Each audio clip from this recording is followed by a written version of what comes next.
Hi అండి, welcome back to one more mini vlog. ఇంక ఈ మినీ వ్లాగ్లో వచ్చేసి మేము కృష్ణాష్టమి రోజునైతే గోపాలస్వామి కొండకైతే వెళ్ళామండి.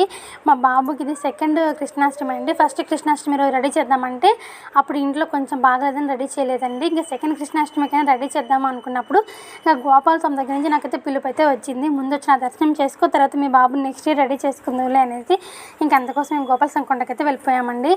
అసలుకి ఆ కొండ మేము ఎక్కడం పెద్ద కష్టం అంటే మళ్ళీ పిల్లల్ని కూడా మేము తీసుకెళ్ళాము. బట్ అంత కష్టం అంతా నాకేం పెద్ద అనిపించలేదండి. కష్టమని అనిపించింది, బట్ ఆయన దర్శనం చేసుకోగానే నాకు భలే హ్యాపీ అనిపించేసిందండి. ఇంకా ఆయన దర్శనం ఎలా చేసుకున్నాము, అసలు ఎలా ఉంది ఏంటి అనేది ఫుల్ వీడియో అయితే చేసేసానండి. ఇంకా ఆ వీడియో లింక్ వచ్చేసి ఈ వీడియో కింద అయితే ఇచ్చేస్తాను. మీకు ఇంట్రెస్ట్ ఉంటే మాత్రం ఒకసారి చెక్అవుట్ చేసేసేయండి. ఇంకా పిల్లల్ని వేసుకుని వెళ్ళినప్పుడు ఇలా సింపుల్ అవుట్ఫిట్ అయితే వేసుకెళ్ళాలండి. అప్పుడే ఎలాంటి ఇబ్బంది అయితే లేకుండా ఉంటుంది. ఇంకా పిల్లలతో కూడా మనకి ఎలాంటి రిస్క్ అయితే ఉండదండి. ఇంకా పాపకి నైట్ అంతా ఫీవర్ అనండి. ఇంకా స్వామివారిని మొక్కుకొని అమ్మవారి బొట్టు అయితే పెట్టేశాను. భలే తగ్గిపోయిందండి. Okay, bye.